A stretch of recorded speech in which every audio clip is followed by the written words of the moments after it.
시몬드 보부아르는 프랑스의 작가이자 철학자입니다. 1908년에 파리에서 태어났고 소르본 대학교에서 철학을 전공했습니다. 1929년에 최연소로 철학 교수 자격 시험에 통과를 합니다. 그리고 최종 시험에서 샤르트르가 1등을 하고 보부아르가 2등을 합니다.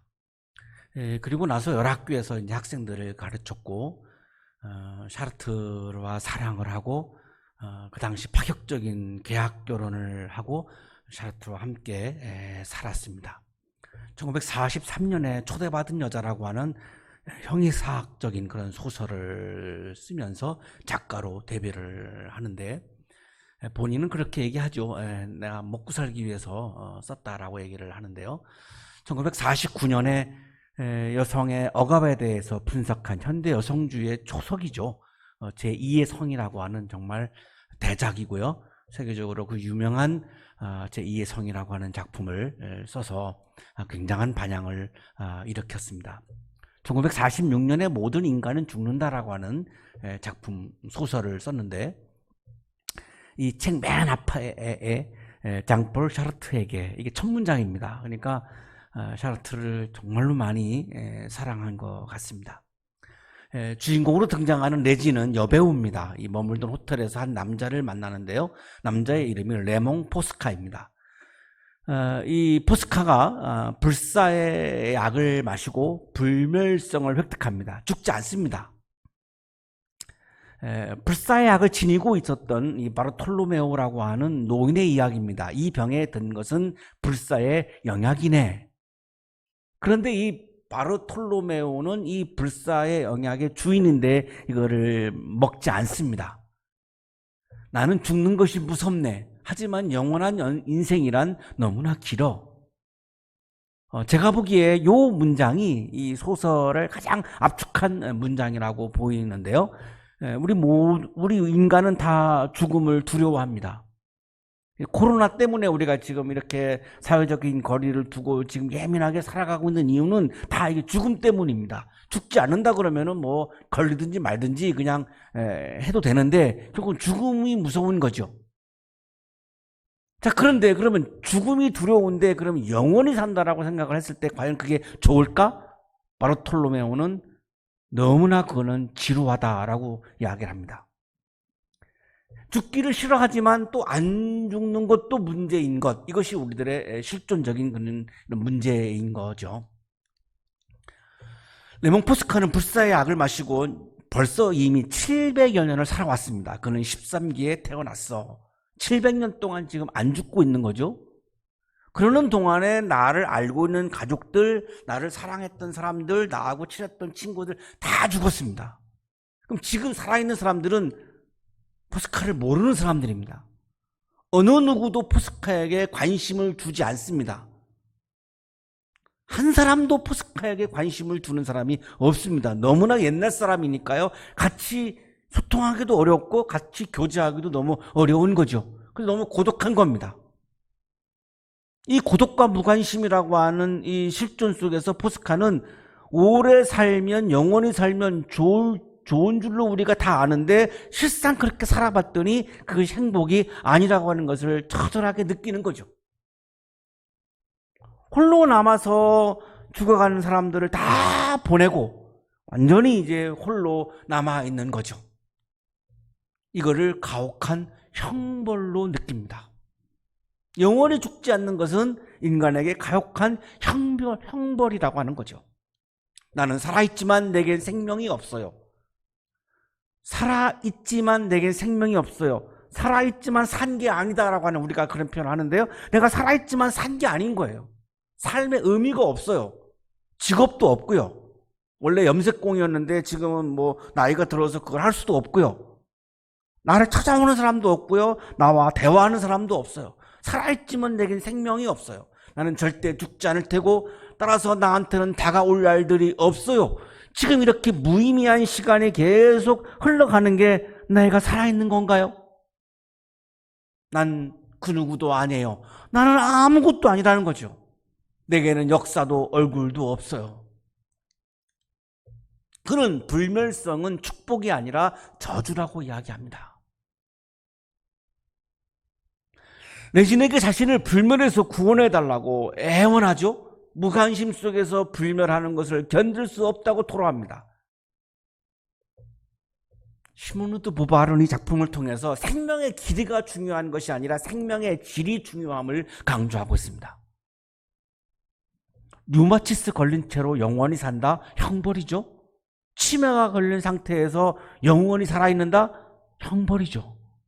생명의 길이가 중요한 것이 아니라 생명의 질이 중요하다라고 하는 거죠. 내가 지금 오늘 이 시간에 기쁜 삶을 내가 살아가고 있는 것인가? 생명의 질이 중요하다라고 하는 거죠. 하루를 살아도 내가 행복하게 살고 기쁘게 사는 게 중요하지, 살아가는 시간과 길이가 나에게, 우리 인간에게 무슨 의미가 있는가라고 하는 것을 굉장히 시몬 드 보바르는 이 작품을 통해서 강조합니다.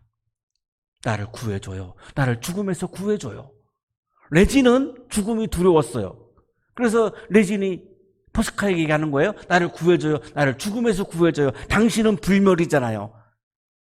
그러니까 나도 나를 이 죽음에서 구해줄 수 있는 사람이잖아요. 그가 정열적으로 말했다. 이 말에 대해서 포스카가 얘기합니다. 당신이 나를 구해줘야 해요. 나를 밤으로부터, 무관심으로부터 구해줘요. 죽음에서 구해주는 것이 중요한 것이 아니라 무관심으로부터, 무의미한 삶으로부터 나를 구해달라고 포스카는 레진에게 애원을 합니다. 아무도 상상하지 못해요. 내가 당신한테 말했어요. 불멸은 저주라고. 불멸은 저주인데, 불멸은 형벌인데 우리는 왜 영원히 죽지 않는 꿈을 꿀까요? 영원히 죽지 않는 꿈을 꾸기 때문에 사이비 교주들은 반드시 영생이라는 것을 가지고 우리를 현혹해 오죠. 모든 우리나라에 있었던 사이비 교주들은 다 핵심이 뭐였냐면 영생입니다. 나를 믿으면 영생한다는 거죠. 나는 영생한다는 거죠. 그러니까 여러분도 나를 믿으면 영생한다. 여기에 다 많은 사람들이 넘어갔습니다. 왜 그럴까요?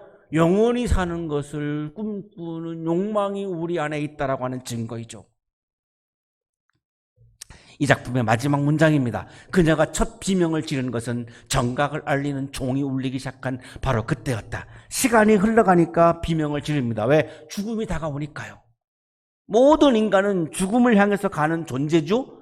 죽음을 향해서 가는 실존 속에서 우리가 살아갑니다. 그러니까 시간이 흐르면 흐를수록, 죽음이 나에게 다가오면 다가올수록 비명을 지르죠. 코로나 상황에서 우리는 지금 다 비명을 지르고 있죠. 레진이 하고 있는 이 비명은 우리 모두의 비명인 거죠. 그러나 영원히 죽지 않는 것은 아주 비인간적인 저주임을 이 작품은 강조합니다. 영원히 죽지 않는 것은 하나님입니다. 인간이 영원히 죽지 않는 것을 꿈꾸는 것은 내가 하나님이 되겠다라고 하는 교만입니다. 욕망입니다. 그것은 신앙이 아닙니다. 하나님의 영역을 침범하겠다는 것입니다. 인간다움은 내가 하나님이 정해진 수명 안에서 사는 겁니다. 그거를 내가 감사하고 내가 내일 죽을지도 모르기 때문에 오늘을 최선을 다해서 의미 있게 사는 것이 인간적인 것이지, 영원히 사는 것은 아주 비인간적인 신성의 영역에 침범하는 그야말로 인간의 교만의 극치인 거죠. 시몬 드 보바르는 이거를 얘기했던 것입니다. 오늘의 성서일과는 그래서 인간에 주시려고 하는 것은 영생입니다. 오늘 본문에서 예수님은 내가 정말로 원하는 것을 인간들에게 영생을 주겠다라고 하는 겁니다. 자, 예수님이 우리들에게 주려고 하는 영생이 뭘까요? 시간적으로 영원히 사는 것, 그것은 아니라는 겁니다. 그것은 하나님만이 영원히 사는 겁니다. 그럼 예수님이 주시려고 하는 영생은 뭘까요? 예수가 하나가 되는 생명의 질입니다. 내 욕망대로 살아가는 것이 아니라 예수님의 말씀을 따라서 내가 살고 예수님의 뜻과 예수님의 마음과 예수님의 영을 내 마음에 채운 상태, 그래서 하나님 나라의 기쁨이 충만한 상태, 성령이 충만한 상태, 나에게 질병이 와도, 부도가 와도, 절망이 다가와도 그걸 다 이겨낼 수 있는 영적인 기쁨이 가득한 상태, 이거를 예수님은 영생이라고 말씀합니다. 지난 주간에 말씀을 묵상하면서 참 힘들었습니다. 영생의 개념을 한국 교회에서는 영원히 죽지 않는 것으로 하고 있고, 우리는 어릴 때부터 그렇게 오리엔테이션 받으면서 살아왔기 때문에 이 영생의 개념을 성서에 나와 있는 예수님의 말씀대로 전하는 것이 참 쉽지 않다고 생각했습니다. 이거 참 이번 주 설교는 참 어렵겠구나 생각을 했습니다. 개념 자체가 너무나 다르거든요. 우리가 지금 알고 있는 영생의 개념과 예수님이 우리들에게 오늘 성서 예고를 통해서 말씀해 주고 있는 영생의 개념은 너무나 다릅니다. 그래서 소화하기도 어려울 거고 들으시면서 어려울 수도 있는데요. 그러나 우리가 말씀을 왜곡할 수는 없으니까요. 한번 말씀을 그대로 보겠습니다. 예수께서 이 말씀을 마치시고 눈을 들어 하늘을 우러러 보시고 말씀하셨다. 예수께서 이 말씀을 마치셨다라고 하는 이 말씀은 고별 설교를 말합니다. 요한복음 13장에서 16장까지가 예수님의 마지막 설교, 고별 설교입니다. 고별 설교를 마치시고 눈을 들어 하늘을 우러러 보시고 말씀하셨다. 이건 고별 기도입니다. 요한복음 17장은 전체가 예수님의 마지막 기도입니다. 마지막 기도라고 하는 것은 굉장히 절실함이 담겨져 있는 거죠. 하나님을 향해서 정말로 예수님의 절실한 마음이 담겨있는 그런 고별 기도입니다. 고별 기도를 예수님이 이렇게 시작합니다. 아버지, 때가 왔습니다. 아버지의 아들을 영광되게 하셔서 아들이 아버지께 영광을 돌리게 하여 주십시오. 예수님의 고별 기도의 핵심은 뭐냐면 나를 영광되게 해달라고 하는 거예요.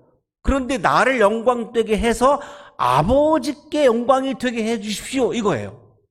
자, 여기서 또 우리는 나를 영광되게 해달라고 하는 것을 내가 물질을 많이 얻거나 권력을 많이 얻거나 자꾸 이쪽으로 우리가 상상을 하게 되는데요. 그것이 아버지께 영광이 되나요? 그건 아닌 거죠. 분명하죠. 17장 1절부터 6절까지는 예수님이 자기 자신을 위해서 기도하신 거고, 5절까지 6절부터 그 이후로는 제자들을 위한 기도인데, 예수님이 자기 자신을 위해서 기도한 기도의 핵심이 뭐냐면 아버지께 영광이 되기 위해서 나를 영광되게 해 주십시오예요. 요 의미가 굉장히 우리들에게 지금 중요한 건데요. 하나님의 영광을 위한 나의 영광입니다. 하나님의 영광을 위해서 영적으로 이기게 해달라고 하는 거예요. 자, 그래서 어떻게 기도하죠? 하늘을 우러러 보시고 기도하죠. 나를 바라보면 욕망이 생기죠. 나를 바라보는 거는 욕망이죠. 이기적인 거죠. 이 욕망의 상태에서는 하나님을 향한 기도가 가능하지 않습니다. 이기적인 생각에 갇히기 때문에 내 욕망을 토로하는 거지, 그건 기도라고 말할 수가 없어요. 하나님을 우러러 볼 때의 기도가 가능한 거죠. 자, 하나님을 볼 거냐, 나를 볼 거냐. 우리가 지난주에 묵상했던 말씀인데요. 성서일과의 말씀인데, 하나님을 바라보아야 하나님께 기도할 수 있죠. 나를 바라보면 나를 향한 이야기를 할 수밖에 없습니다. 그래서 예수님은 지금 마지막 기도를 하시면서 하늘을 우러러 보시고, 이렇게 하늘을 보시고 하나님을 보시고 기도했다라고 지금 말씀하고 있는 거죠. 하나님을 봐야 하나님의 마음을 느낄 수 있고요. 그래야 하나님이 원하시는 것이 무엇인지를 내가 느낄 수 있고요. 그래야 하나님의 뜻을 받아들이는 기도가 가능하죠. 기도는 하나님을 바라볼 때에 가능해요. 내 욕망을 바라보면 그건 기도가 아니에요. 그냥 내 욕망을 토로하는 것뿐인 거죠. 우리가 그걸 기도라고 착각하는 것뿐이죠. 자, 이 마지막으로 하나님을 바라보면서 하나님의 마음을 느끼는 상황에서, 하나님의 뜻을 느끼는 상황에서 기도하는 게 뭐냐면 아버지의 영광입니다. 결론은 예수님이 원하는 건 지금 아버지께 영광을 돌리고 싶은 거예요. 자, 그러면 내가 물질과 권력을 얻게 되면 아버지께 영광이 되나요? 아니죠. 그러면 나를 영광되게 해달라고 하는 것은 물질과 권력을 얻는 욕망의 차원이 아닌 게 분명하죠. 그건 하나님 아버지께 영광이 되는 거하고 아무 관계가 없지 않습니까? 그 나의 영광으로 끝나지 아버지의 영광으로 이어지지 않으니까요. 나를 영광되게 해달라고 예수님이 기도하신 것은 물질과 권력을 얻는 욕망의 차원이 아닌 것은 분명합니다. 제발 여기서 저항하지 마세요. 분명합니다. 나의 이익을 위해서 악을 선택하려고 하는 마음을 이기는 영광이죠. 내가 그리스도인으로서 아버지의 뜻을 받아들여서 나의 이익을 위해서 악을 선택하려고 하는 것을 이겼어요. 자, 이게 영광인 거죠. 얼마나 영광스럽습니까? 그리스도인으로서 정말 영광이 아니겠습니까? 다른 사람들은 나의 이익을 위해서 악을 선택하며 살아요. 근데 내가 그리스도인으로서 그걸 이겼어요. 아, 이게 영광이죠. 타자와 공동체를 아프게 하면서 물질과 권력을 얻으려고 하는 유혹을 이기는 영광입니다. 다른 사람들은 타자와 공동체를 아프게 하면서까지 나의 욕망을 채우기 위해서 물질과 권력을 얻는 유혹에 그냥 져요. 그런데 나는 그리스도인으로서 이걸 이겼어. 이게 영광이죠. 얼마나 영광스럽습니까? 이겼으니까요. 영적인 싸움에서 이긴 거죠. 이게 영광이죠. 하나님의 말씀을 따름으로 하나님과 내가 하나가 되는 것, 이 영광입니다. 내가 누구의 말을 받아들이면 그 사람과 내가 하나가 되는 것처럼 내가 하나님의 말씀을 받아들이고 하나님의 말씀을 내 마음에 채우고 하나님의 말씀을 따르면 하나님과 내가 하나가 되는데요. 하나님과 하나가 될 때 그게 얼마나 영광스럽습니까? 내가 존경하는 사람을 만나서 악수했다. 굉장히 영광스럽지 않습니까? 그런데 내가 하나님과 하나가 되었다. 이것만큼 영광스러운 게 어디가 있겠습니까? 최고의 영광이죠. 신앙은 하나님과 하나가 되는 것을 최고의 영광으로 여기는 게 신앙입니다. 내가 높은 자리에 올라가고 내가 많은 물질을 얻어서 내가 영광스러워졌다. 이것은 신앙의 차원이 아니라 그냥 인간적인 차원인 거예요. 이걸 제가 나쁘다고 말씀드리는 게 아니고요. 하지 말라는 말씀이 아니라 그것은 신앙의 영역은 아니라고 말씀드리는 겁니다. 신앙의 영역에서는 하나님과 내가 하나가 되는 것을 최고의 영광으로 여기는 게 신앙인 거죠. 하나님의 아들이 악과 싸워서 치면 하나님의 영광을 가리게 되지 않습니까? 우리 그리스도인들이 비리를 저지르거나 우리 그리스도인들이 사회적인 무리를 빚거나 우리 그리스도인들이 교회가 굉장히 어떤 무리를 빚으면 하나님의 영광을 가리지 않습니까? 교회가 불법을 저질러서 사회적으로 지탄을 받게 되면 하나님의 영광을 가리지 않습니까? 그러니까 그 악과 싸워서 유혹과 싸워서 이길 때에 하나님께 영광이 되는 거고 그 악과 유혹과 싸워서 이긴 것, 그게 나에게 영광인 거죠. 그거를 내가 영광으로 여기는 게 믿음이라는 거예요. 하나님의 아들이 영적으로 이겨야 하나님께 영광이 되기 때문에 예수님은 모든 사람을 위해서 십자가를 지신 거죠. 십자가를 지셨지 예수님이 전 세계의 정치적인 왕이 되신 게 아니죠. 세계 갑부 1위가 되신 게 아니죠. 자, 그럼 예수님을 믿는다라고 하는 건 뭐죠? 내가 십자가를 지는 거를 영광스럽게 여기는 게 믿음인 거죠. 내가 예수 믿으면 내가 부자가 되고 내가 예수 믿으면 내가 높은 권력을 얻게 된다라고 하는 건 믿음이 아니죠. 그건 욕망이죠. 예수님이 그렇게 안 사셨는데요. 그러면 믿음은 뭐예요? 내가 예수님을 따라서 예수님처럼 나도 예수님의 길을 따라서 십자가를 지는 거를 영광스럽게 여기는 게 바로 믿음이죠. 이거를 하나님의 영광을 위한 나의 영광이라고 요약할 수 있는 거죠. 요게 예수님이 자기 자신을 위해서 기도한 내용이에요. 아버지께서는 아들에게 모든 사람을 다스리는 권세를 주셨습니다. 이 권세는 파워, 권력이 아니라 엑수시안, 헬라어 성서의 엑수시안, 권위입니다. 사람을 지배하는 힘이 아니라 하나님 예수님에게 권위를 주셨어요. 왜 권위를 주셨느냐고 말씀하시죠? 영생을 주게 하려고. 하나님이 예수님에게 원하시는 것은 예수님을 통해서 사람들에게, 인류에게 영생을 주시려고 하는 게 하나님의 마음이에요. 자, 이제 드디어 예수님이 영생을 분명하게 규정하고 말씀하십니다. 영생이 뭐냐? 17장 3절이 오늘 성서일과에서 가장 중요한 본문입니다. 그리고 오늘날 우리 한국 그리스도인들에게 제가 보기에는 가장 중요한 본문 중에 하나입니다. 자꾸 외면하고 있는 본문이죠. 정확하게 읽지 않고 있고 회피하고 있는 본문이죠. 영생은 오직 한 분이신 참 하나님을 알고 또 아버지께서 보내신 예수 그리스도를 아는 것입니다. 자, 영생에 대한 예수님의 규정입니다. 영생에 대한 예수님이 직접 우리들에게 설명하신, 기도를 통해서 우리에게 말씀해 주신 예수님의 말씀이에요. 영생은 뭡니까? 예수님이 말씀하신 영생은 하나님을 알고 예수를 아는 거다, 이렇게 말씀했죠. 자, 여기에 시간적인 개념이 없지요. 영생은 하나님을 아는 거다, 예수님을 아는 거다, 이렇게 예수님이 말씀하셨는데 여기에 시간적인 개념이 있나요? 그런데 왜 우리는 영생을 영원히 죽지 않는 거라고 자꾸 이해하죠? 예수님을 안 보고 있는 거죠. 예수님의 말씀에 귀를 안 기울이는 거죠. 그냥 내 욕망을 고집하는 거죠. 내가 영원히 죽지 않고 살고 싶다라고 하는 내 욕망을 고집하는 거지, 예수님의 말씀을 거부하고 있는 거죠. 그건 신앙이 아니죠. 예수님의 말씀을 받아들이는 게 신앙이죠. 자, 예수님의 이 영생에 대한 말씀에는 시간의 개념이 전혀 없습니다. 뭐죠? 하나님을 알고 예수님을 아는 거다라고 했는데요. 이 안다라고 하는 말, 히브리어 야다인데요. 이 영생이라고 하는 이 단어는 이 귀절 헬라어 성서에는 조엔 아이오니온 이렇게 나와 있는데요. 생명을 나타내는 헬라어는 두 가지가 있습니다. 하나는 비오스고 하나는 조엔인데, 비오스는 육체적인 생명을 말하고 조엔은 육체적인 생명, 영적인 생명, 전 생명을 말해요. 자, 여기에 지금 영생을 말씀하실 때 이 영생의 헬라어는 비오스가 아니고 조에입니다. 조엔 아이오니온, 조에예요. 조에. 나의 전 생명이 하나님을 알고 예수님을 아는 거다라고 하는 거죠.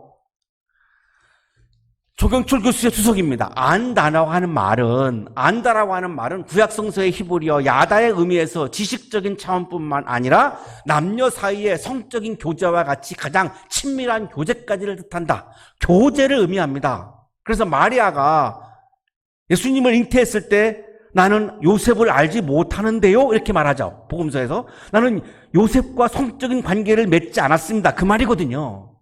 자, 여기 지금 하나님을 안다, 예수님을 안다라고 하는 말씀은 뭐냐면 내가 하나님과 교제를 나누고 예수님과 교제를 나눈다는 말씀이에요.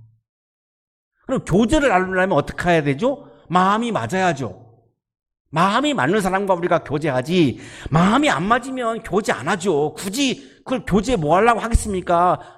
이게 싫은데, 마음이 부대끼는데 관계를 안 맺죠. 내가 하나님과 교제를 맺는다, 예수님과 교제를 맺는다라고 하는 말은 하나님의 마음과 예수님의 마음과 내 마음을 맞춘다는 말인데, 감히 우리가 하나님과 예수님 보고 내 마음을 맞추라고 할 수는 없지 않습니까? 내가 맞춰야죠. 감히 우리가 집에서 아내 보고 내 마음을 맞추라고 무서워서 그런 말 못하죠. 내가 맞추는 수밖에 없죠. 유의한 길이죠. 하나님의 마음에 내 마음을 맞추고 예수님의 마음에 내 마음을 맞추어서 깊이 내가 하나님과 교제하고 예수님과 교제하면 얼마나 영광스럽고 얼마나 기쁘겠습니까? 내가 정말로 좋아하는 사람이 어느 날 내 앞에 딱 나타났어요. 이건 뭐 거의 기절할 거 아니겠습니까? 그런데 그 사람과 내가 전화를 주고받고 교제를 나눈다? 대화를 주고받는다? 이거 상상도 할 수 없는 영광이고 기쁨이 아니겠습니까? 자, 그런 것처럼 내가 하나님과 교제를 나눈다, 예수님과 교제를 나눈다, 이거보다 더 큰 기쁨이 어디 있습니까? 이 상태를 영생이라고 예수님이 말씀한 겁니다.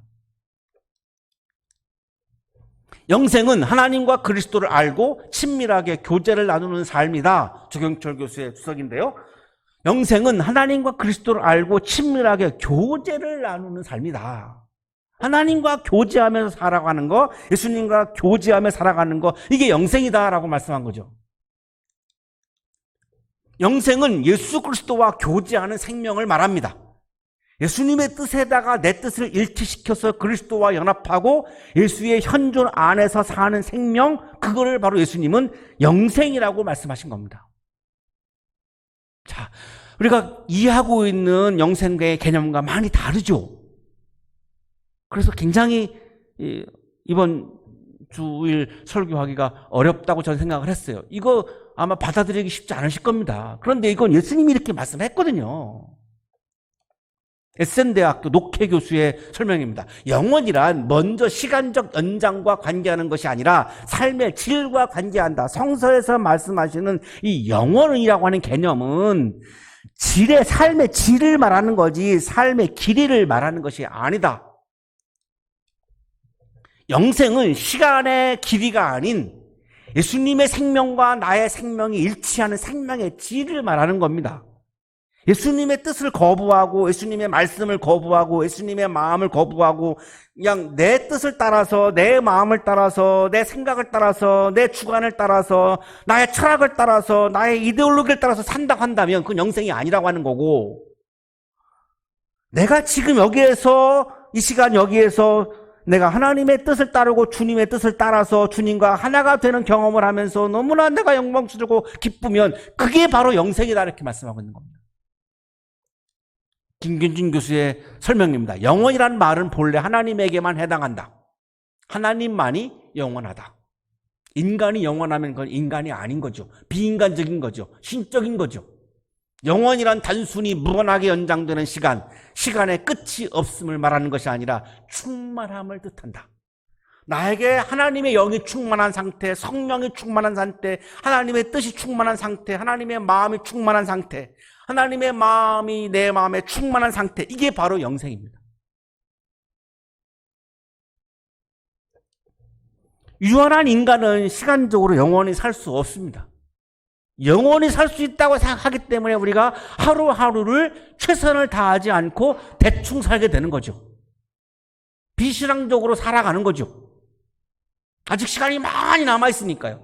제가 내일 죽는다고 생각하면 오늘 최선을 다할 수밖에 없죠.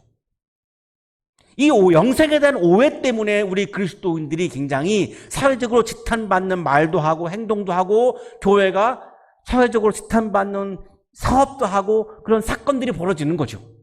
왜? 나중에 회개하면 된다고 생각하니까요. 인간이 영원히 살려고 하는 것은 인간이 하나님이 되려고 하는 교만입니다. 하나님만이 영원한 존재이니까요. 그럼 바벨탑을 쌓는 행위와 똑같은 거죠. 영생은 하나님의 영, 하나님의 생명, 하나님의 말씀, 하나님의 뜻, 하나님의 마음이 충만한 상태입니다.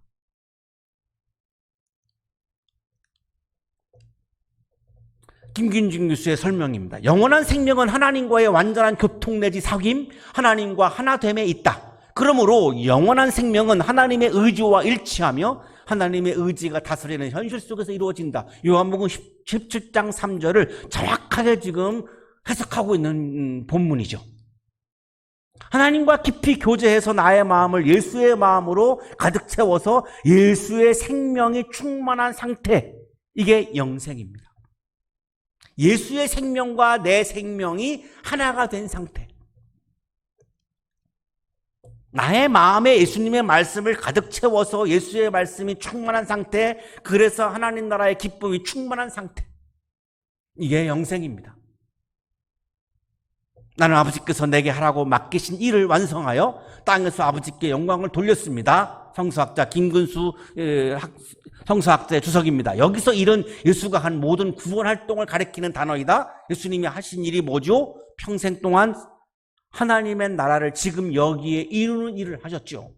나라가 임하옵시며 하나님의 나라가 가까이 왔다. 그렇게 해서 하나님의 나라를 이루려고 하는 일을 통해서 아버지께 영광을 돌린 거죠. 나의 나라를 이루었다면 나만 영광 받았겠지만 아버지의 나라를 이루려고 하셨기 때문에 아버지께 영광이 된 거죠. 아버지 창세전에 내가 아버지와 함께 누리던 그 영광으로 나를 아버지 앞에서 영광되게 하여 주십시오. 창세전에 물질이 없었죠. 창세전에 권력이 없었죠. 그러면 영광은 뭘까요? 물질을 얻는 영광이 아니죠. 권력을 얻는 영광이 아니죠. 교회를 크게 세우는 영광이 아니죠. 창세전에는 그런 게 다 없었으니까요. 그럼 여기서 말씀하신 영광은 뭡니까? 하나님과 함께 있는 영광입니다. 하나님과 하나가 되는 영광입니다. 하나님의 마음과 나의 마음이 일치하는 영광입니다. 하나님의 말씀과 나의 삶이 일치하는 영광입니다. 내가 너무나 존경하는 사람과 내 마음이 같았어요. 그때 막 너무너무 기쁘죠. 그런 거 경험하셨죠. 와, 저 사람도 나랑 똑같이 생각하네? 근데 하나님의 마음과 내 마음이 일치했어요. 이게 얼마나 기쁩니까? 얼마나 영광스럽습니까? 예수님은 그 영광을 내가 누리게 해달라고 기도한 거예요. 그래서 십자가를 지신 거예요. 그러면 한국의 그리스도인들이 내가 물질을 많이 얻어서, 내가 권력을 내가 얻어서, 교회가 커져서 영광되게 해달라고 기도한다면 그런 예수님이 기도하신 기도하고는 너무나 거리가 멀죠. 6절부터는 이제 제자들을 위한 기도인데요. 아버지의 이름을 드러냈습니다. 내게 주신 사람들에게, 제자들을 말해요. 제자들에게 어떻게 했죠? 예수의 이름, 나의 이름이 아니라 아버지의 이름을 드러냈습니다. 예수님은. 그래서 아버지의 나라를 위해서 기도했고요. 아버지의 나라가 오게 해달라고 기도하고, 아버지의 나라가 가까이 왔다라고 설교하시고, 아버지의 나라를 이루기 위해서 병자도 고친 거죠. 아버지의 이름, 오로지 하나님의 이름을 드러냈죠. 그게 예수님이 이 땅에서 계시면서 하신 일이죠. 자, 오늘 성수할고에서 마지막 본문이 11절인데요. 제자들을 위한 기도를 이렇게 하십니다. 나는 이제 더 이상 세상에 있지 않으나 그들은 세상에 있습니다. 나는 아버지께로 갑니다. 거룩하신 아버지. 아버지께서 내게 주신 아버지의 이름으로 그들을 지켜주셔서 우리가 하나인 것 같이 그들도 하나가 되게 하여 주십시오. 예수님이 영원히 죽지 않는 게 그게 영생이었다면 예수님은 아버지께로 가면 안 되죠. 가지 않고 여기에 남아 살아있게 해달라고 기도를 해야죠. 예수님 그렇게 기도 안 했습니다. 아버지께 갑니다. 이 세상을 떠날 때를 아셨고 다 인정하시죠. 이게 신앙입니다. 영원히 살겠다라고 하는 것은 비신앙적인 거죠. 그건 교만입니다. 욕망입니다. 예수님도 지금 간다라고 고백하시는데요. 마지막 가시면서 이렇게 기도한 거죠.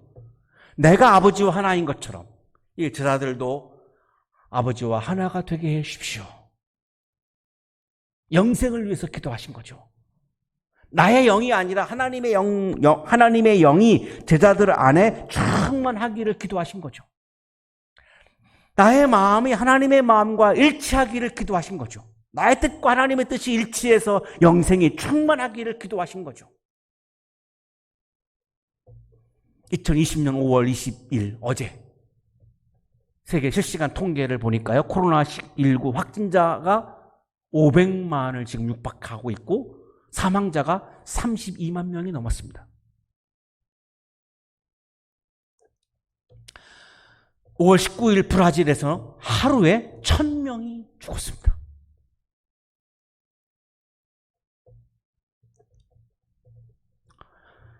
이런 상황에서 하나님의 마음이 뭘까요? 우리가 하나님처럼 영원히 사는 것이 아니에요. 하나님의 우리를 향한 마음은 하나님처럼 우리가 영원히 살기를 바라지를 않으십니다. 하나님이 정해주시는 수명을 내가 승복하고 하나님이 정해주시는 수명 안에서 질병이 없는 세상, 배고픔이 없는 세상, 억압과 폭력이 없는 세상에서 인간답게 하나님 나라의 기쁨이 충만한 상태, 영생의 상태에서 살기를 원하시는 것이 하나님의 마음입니다. 그래서 질병이 없는 세상을 위해서 예수님은 병자를 고쳤고요. 배고픔이 없는 세상을 위해서 오병이의 기적을 일으키셨고요. 억압과 폭력이 없는 세상을 위해서 로마의 나라가 아니라 하나님의 나라가 왔다라고 설교하신 거죠. 거기에 하나님의 마음이 담겨 있죠. 그런 것들이 없는 세상에서 하나님이 정해주신 수명 안에서 우리가 기쁘게 행복하게 인간답게 살기를 원하시는 것이지 하나님처럼 우리가 영원히 살기를 원하시지 않습니다. 질병과 배고픔과 억압과 폭력이 없는 세상에 살기를 원하시기 때문에 우리가 코로나 확산을 방지하는 것에 우리가 교회와 그리스도인들이 협조해야 되는 것이고요. 교회가 앞장서서 모범을 보여야 하는 것이고요. 그리고 확진자들의 치유를 위해서 기도해야 하는 것이고 목숨을 걸고 치료하고 있는 의료진들을 위해서 기도해야 하는 것이고요. 예배당에 오지 못해서 답답하고 갑갑하지 있지만 거기서 우리가 어떤 불만을 터뜨리는 것이 우리가 해야 할 일이 아니라 질병과 배고픔과 억압과 폭력이 없는 세상에서 살기를 원하시는 하나님의 마음을 내 마음에 채워서 우리가 그런 세상을 만들기 위해서 교회와 그리스도인들이 앞장서야 하는 것이죠. 하나님의 치유가 가득하기를 축복합니다. 영생이 충만하기를 축복합니다. 기도드리겠습니다. 주 예수 그리스도 하나님의 아들이시여, 우리를 불쌍히 여겨 주옵소서. 주 예수 그리스도 하나님의 아들이시여, 우리를 불쌍히 여겨 주옵소서. 부활의 하나님, 주님은 앞에서 우리를 인도하십니다. 전염병으로 고난을 받고 있는 우리 국민들을 치유의 길로, 생명의 길로, 부활의 길로 인도하여 주옵소서. 주님을 사랑합니다. 부활의 하나님, 주님은 오른쪽에서 우리의 힘과 그늘이 되십니다. 전염병으로 인하여 아파하고 있는 환자들에게 힘을 주셔서 질병을 이기고 부활의 길을 걷게 하여 주옵소서. 주님을 사랑합니다. 부활의 하나님, 주님은 왼쪽에서 우리를 붙들어 주십니다. 전염병으로 인하여 힘들어하고 있는 환자의 가족들을 붙들어 주셔서 고난의 시간을 이기고 부활의 길을 걷게 하여 주옵소서. 주님을 사랑합니다. 부활의 하나님, 주님은 위에서 우리를 돌보십니다. 전염병으로 인하여 고난을 받고 있는 환자들의 치유를 위해 위험을 무릅쓰고 최선을 다하여 진료하고 있는 우리 의료진들을 돌보아 주시고 위로하여 주셔서 생명의 부활을 경험하게 하여 주옵소서. 주님을 사랑합니다. 부활의 하나님, 주님은 아래에서 우리를 업어주십니다. 우리 한양대학교 청년들과 유학생들을 업어주시고 보호하여 주셔서 승리의 길, 부활의 길을 걷게 하여 주옵소서. 주님을 사랑합니다. 부활의 하나님, 주님은 뒤에서 우리를 안아주십니다. 전염병으로 인하여 가정에서 예배를 드리고 있는 우리 한양대학교의 가족들 한 사람 한 사람을 안아주시고 지켜주셔서 부활의 은총이 가득하게 하옵소서. 주님을 사랑합니다. 부활의 하나님, 주님은 우리 안에 현존하시며 활동하십니다. 하나님, 이 나라에 현존하시고 활동하셔서 모든 생명을 구원해 주시고 치유하여 주옵소서. 하나님의 나라가 지금 여기에 오게 하셔서 이 나라가 새로운 나라로 부활하게 하옵소서. 주님을 사랑합니다. 주님을 이기고 부활하신 예수 그리스도의 이름으로 기도하옵나이다. 아멘.